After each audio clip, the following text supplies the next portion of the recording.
जी अस्सलाम वालेकुम। आज की वीडियो सेक्शन 4A(B) के ऊपर है, जो कि फाइनेंस अमेंडमेंट बिल के थ्रू इंट्रोड्यूस करवाया गया है। ये सेक्शन दो कैटेगरीज ऑफ टैक्स पेयर के ऊपर अप्लाई होगा, जो कि एक इंडिविजुअल है और एक पार्टनरशिप फर्म है। इंडिविजुअल में आपका सैलरी इंडिविजुअल भी शामिल है और बिजनेस इंडिविजुअल भी शामिल है। तो इस पे डिस्कस करते हैं कि किस तरह का टैक्स इम्पोज किया जा रहा है और कितना इम्पैक्ट आएगा एक इंडिविजुअल या पार्टनरशिप फर्म की इनकम के ऊपर।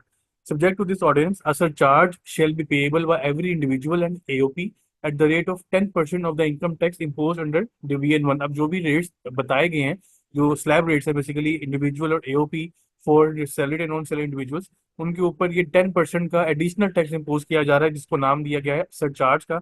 और ये अप्लाई हो रहा है way the taxable income exceeds ₹10 million. अगर आपकी टैक्सेबल इनकम साल के एंड में जो आपकी टैक्सेबल इनकम निकलेगी, अगर वो 1 करोड़ से ज्यादा है, तो आपने एडिशनल 10% टैक्स देना है। 10% अप्लाई होगा आपकी उस अमाउंट पे जो टैक्स कैलकुलेट होगा based on the slab rates. ये इनकम के ऊपर टैक्स नहीं लग रहा, ये टैक्स के ऊपर फर्दर एक सरचार्ज है जो 10% अप्लाई हो रहा है। सेम मैकेनिज्म जो है वो AJK का जो टैक्स मैकेनिज्म है उसमें अप्लाई होता है। ये एजुकेशन सेस का नाम दिया गया वहां पे। 10% of tax liability as an education cess is collected from every individual. Same इसको यहाँ पे फॉलो किया जा रहा है इस फाइनेंस अमेंडमेंट बिल के थ्रू।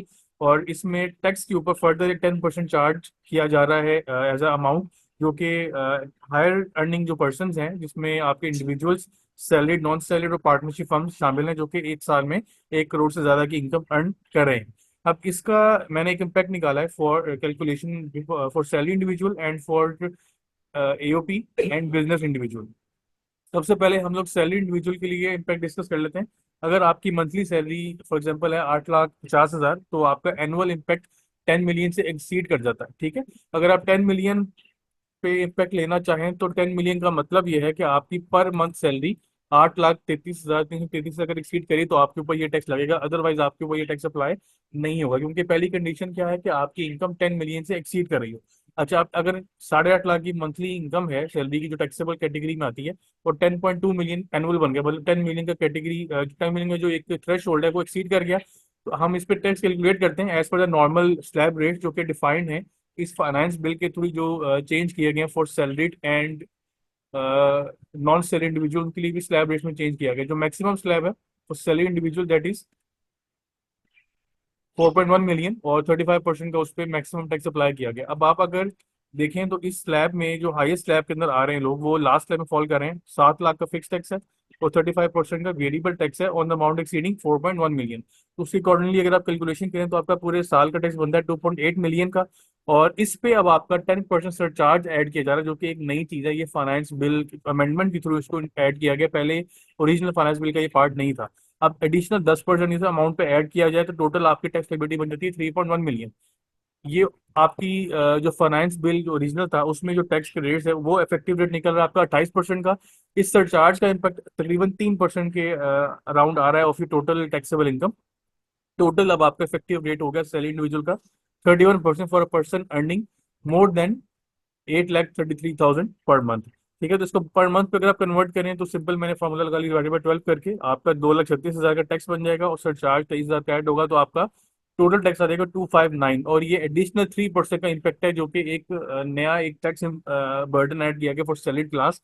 लेकिन ये हायर अर्निंग पर्सन के ऊपर है, तो थोड़ा सा इम्पैक्ट इसका ज्यादा फील नहीं होगा, क्योंकि ऑलरेडी वो हायर क्लास सैलरी इनकम है और वो इतनी इनकम अर्न कर रहे होते हैं कि उनके ऊपर एडिशनल बर्डन डाला जाए तो वो इतनी एक कह सकते हैं कि इकोनॉमिक बर्डन उन पे नहीं आएगा। ठीक है। लेकिन यदि फिर भी एक जो एक सरचार्ज का नाम दे देना, तो एक तरह से यही लगता है कि एक आप लोन लेते हैं, जैसे उस पर आपने मार्कअप पे करना होता है, तो हम वो मार्कअप गवर्नमेंट को पे कर रहे हैं, लेकिन गवर्नमेंट मार्कअप उनको चार्ज करिए जो हायर क्लास इनकम।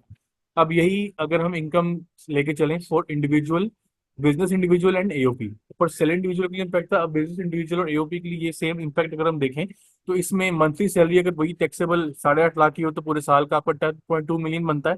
और अब इस पे आपके स्लैब रेट्स जो आ जाएंगे वो 1.6 मिलियन की, जो बिजनेस क्लास के लिए है, ये आपके मैक्सिमम स्लैब है 5.6 मिलियन की। इस पे फिक्स टैक्स 1.6 मिलियन का है और वेरिएबल टैक्स है 45% का। अब इसमें 45% के हिसाब से आपका टोटल टैक्स बनता है 3.6 मिलियन का, और 10% सरचार्ज पे अगर हम ऐड करें तो 3,68,000 बन जाता है। Total tax will be 4.04 million. अब ये before amendment of finance bill 36% का इफेक्टिव रेट अप्लाई हो रहा था for business individual and partnership firm. अब 4% का इम्पैक्ट फर्दर इसके ऊपर ऐड किया गया in the shape of surcharge जो कि 10% ऐड किया गया। अब आपका effective rate for business individual and AOP will be 40%। तो 4% का इम्पैक्ट एडिशनल ऐड किया गया for business class, individual and AOP, और 3% का एडिशनल बर्डन ऐड किया गया है फॉर सैलरी क्लास। तो एक रिसेंट अपडेट थी रिगार्डिंग 10% सरचार्ज, जो कि इनकम टैक्स ऑर्डिनेंस में इसको इंट्रोड्यूस करवा दिया जाएगा। कल से ये एप्लीकेबल हो जाएगा, फाइनेंस एक्ट का पार्ट बन जाएगा। एक और चीज उसमें है, अब ये 4A-B बेसिकली एक सेक्शन नया जो इंट्रोड्यूस करवाया गया। अब जो क्वेश्चन ये आता है कि क्या ये जो 10% सरचार्ज है, ये आपका एम्प्लॉयर विद होल्ड करेगा मंथली सैलरी में से, या आपने टैक्स रिटर्न के साथ जमा करवाना है? तो उसका सिंपल आंसर ये है कि जो आपका विद होल्डिंग का सेक्शन है, दैट इज सेक्शन 149, सैलरी के लिए जो अप्लाई होता है, जो आपका एम्प्लॉयर जिस सेक्शन के अंदर आपका टैक्स विद होल्ड करता है, इस सेक्शन के अंदर भी सेक्शन 4A-B को शामिल कर दिया गया है। इसका मतलब ये है कि 4A-B का टैक्स भी आपका एम्प्लॉयर ही विद होल्ड करेगा। It is the responsibility of the company, जो सैलरी पे कर रही है वो अपनी टैक्स की वर्किंग जो है उसको रिवाइज करे, और उसमें सेक्शन 4A-B का इम्पैक्ट भी शामिल करे for the person earning more than 8,33,000 per month, और उसके अंदर ही उनकी सैलरी के अंदर टैक्स ये विदहोल्ड किया जाएगा एज अ सरचार्ज। ठीक है, क्योंकि यहाँ पे देखें सेक्शन 149 में after the word made the expression including tax under 4A-B shall be inserted. 4A-B को विद होल्डिंग के सेक्शन का पार्ट बनाने का मतलब यही है कि आपका एम्प्लॉयर ये टैक्स विदहोल्ड करेगा।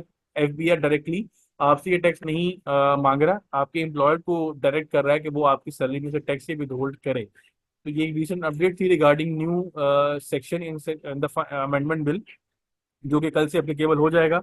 इंशाल्लाह नेक्स्ट वीडियो में एक रीजन अपडेट के साथ मुलाकात होगी। अपना ख्याल रखिएगा। अल्लाह हाफिज़।